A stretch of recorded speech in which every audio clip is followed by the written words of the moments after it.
Hello mga ka-OFW saan man panig ng mundo or sa lahat na nanonood sa video natin na to. Ito pala yung update natin sa ating sa ating asyenda. Okay, so ito na po yung turn niya. Naging parang farm na siya. Bakit? Kasi tinaniman nila po ng ano ba yung mga mais para hindi masayang yung mga yung oras kasi maliliit pa, as in yung hindi pa nag-grow masyado yung mga prutas na pinananim natin noong na makalipas na 6 na buwan.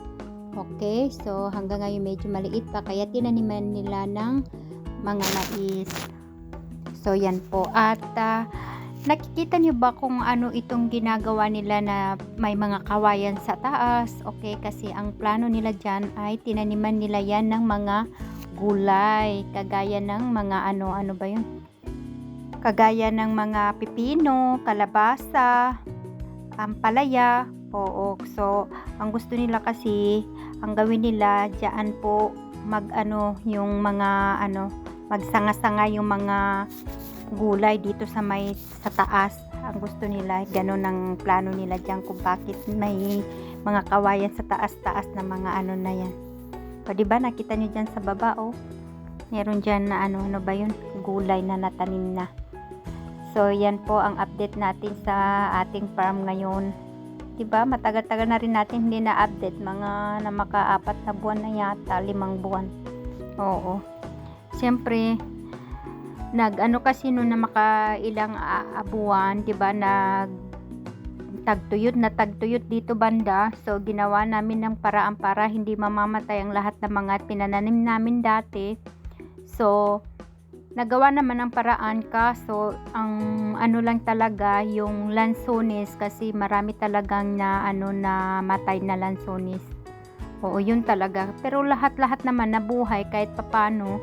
Mga durian, rambutan, mangustin, lahat basta lang talaga ang maraming namatay yung lansones lang. Kaya ang ginawa natin sa ngayon ay natin muna ginawa natin ng paraan na para magtanim muli tayo ng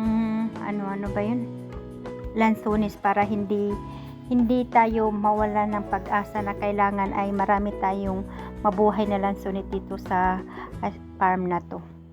Alam niyo ba mga ka-OFW, sa ilalim ng mga 4 na buwan na wala tayong update, okay, ang dami na nilang mga karanasan dito na nangyayari na napakaganda. Mashallah ya Tabarakar Rahman. Mashallah. Bakit? Dahil nakatanim na sila ng mga gulay na hindi na nila kayang bilhin pa, hindi na nila pwedeng bilhin pa kasi nandito na lahat, kagaya ng mga spinach, ano pa ba yung iba, basta marami talaga dito gulay na hindi na sila pwedeng mamili pa dahil pinapakinabangan na nila ito, kagaya ng ito. O, diba? Napaka-press ng mga yan, mga ka-OFW. Mashallah. Sabi ko na nga ba na kapag tayo ay matyaga, hindi natin pwedeng bilhin pa ang mga lahat ng pinamimili natin sa palengke, no? Kasi kaya natin gawin. Basta wag lang tayong magtamad-tamaran kasi nga sinasabi ko sa inyo, ang isang oras, isang segundo, isang minuto ay talagang kailangan. Hindi yan mamamatay sa wala, diba? O kagaya ng ganyan na ginagawa nila, diba? Ngayon, ang mga prutas ngayon ay nandyan sa baba ng mais. Hindi nyo masyado makikita kasi siyempre puro green na. So, dahil naghihintay sila kung paano maglaki yung mga prutas, so tinaniman nila ng mais. Ngayon naman ang mais ay nagda-growing. Ito naman ang ginawa ng kapatid ko ay gumawa siya ng ganyan para mataniman niya ng mga gulay para sabi niya pagkakitaan daw niya. O, diba? Saan ka pa dyan? Double purposes.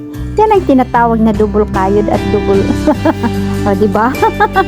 O, makakuha na kayo ng idea dyan. Sino yung mga farm dyan? O, lagyan nyo na ng mga double purposes para magdubli-dubli ang income ninyo.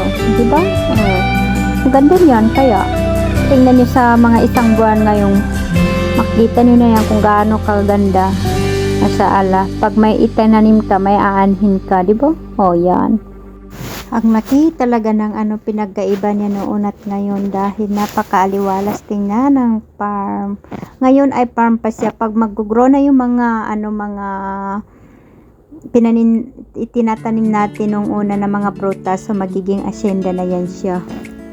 So napakasarap. Alam niyo ba guys, gusto ko talagang manirahan sa ganitong area. Yung miss ko na yung manirahan ako dito sa tahimik na wala akong maririnig na kung ano-ano, wala akong makikita kasi gusto ko lang makarinig ng mga yung nature, mga ibon, no? Mga ibon sa gubat, yung mga hangin, kung ano-ano diyan, mga animal, yung mga palaka nandyan, marinig ninyo dito sa farm na to, nandyan yan. Kaya yun ang namimiss ko sa ilalim ng 21 years. Matagal na akong hindi nakakarinig ng ganong klaseng mga dinig.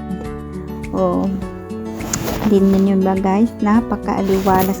Alam niyo pa ba, sa tuwing hapon na yan, magsisend yan sila sa atin ng ng mga picture na yan daw ang kinakain nila. Tingnan nyo, yan daw ang kinakain nila dito sa dito sa farm araw-araw.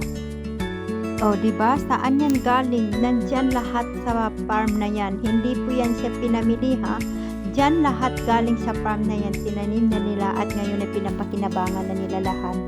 Kaya ang sabi nila, mas maganda daw dito manirahan sa farm na to kasi ang dami nilang makain kaysa sa bahay.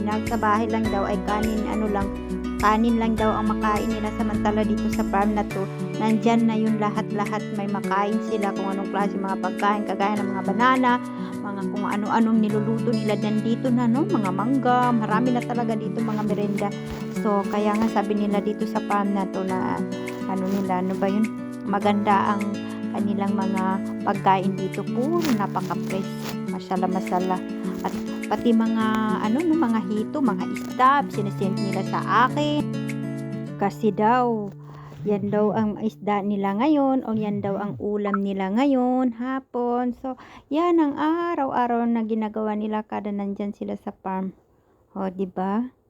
Napakaganda guys, tingnan nyo na ang laki-laki na ng mga mais masala. Within 2 weeks may makain na yan sila ng pilit na mais. Wow, kasarap-sarap. Diba? Tingnan nyo guys yan at tingnan nyo yan ano yan itong na yan, diba? Opo yan yata. Opo, yan yung tinatawag na opo. Yan, ano ba yun? Yung gulay yan gulay yan siya. Ang daming bunga ng gulay. Diba? Sinasabi ko na sa inyo, opo na napakalaki. Opo, kumbaga sa Maguindanao, labo na malambaga labo. Kaya, saan pala kayo dyan? Saan pala kayo paano pa ba kayo magutom? Kaya nga sabi ko sa inyo, kailangan matyaga ang tao sa Pilipinas kasi hindi magugutom. Yan ang tingnan niyo mga ka-OFW, diba sa atin? Yan, napaka-fresh dito, napakaganda, mashallah sa Barakar Rahman. Alhamdulillah, mashallah. Tingnan niyo ang mais. Within 2 weeks, 3 weeks, may makain na yan sila. Wow, kasarap-sarap naman ang buhay, mashallah, alhamdulillah, rabbil alamin. Salamat, Kaya wag tayong mawala ng pag-asa na kaysa minsan na pulido tayo ay kailangan na natin tumigil. Hindi pa, diba nakita niyo yan? Bagong pinamili ko yan, bibili ko lang yung mga yan, yung mga lansones kasi magtanim ulit tayo ng lansones. At yan, tingnan yung mga gulay nila, mga spinach at saka yan, spinach yan at saka yun, yung nakalimutan kong pangalan yan, ubi, hindi ko alam. Nakalimutan kong pangalan yan, diba puro makain yan. At tingnan niyo yan kapatid ko, yun sa bahay kubo, ginawa, parang gawaan niya ng tingnan niyo, baguhin niya ang bahay kubo. Para may maistambayan sila dyan, masarap na dyan maghiga-higa, malamig na, masarap dito tingnan niyo, ang ganda ng buhay dito.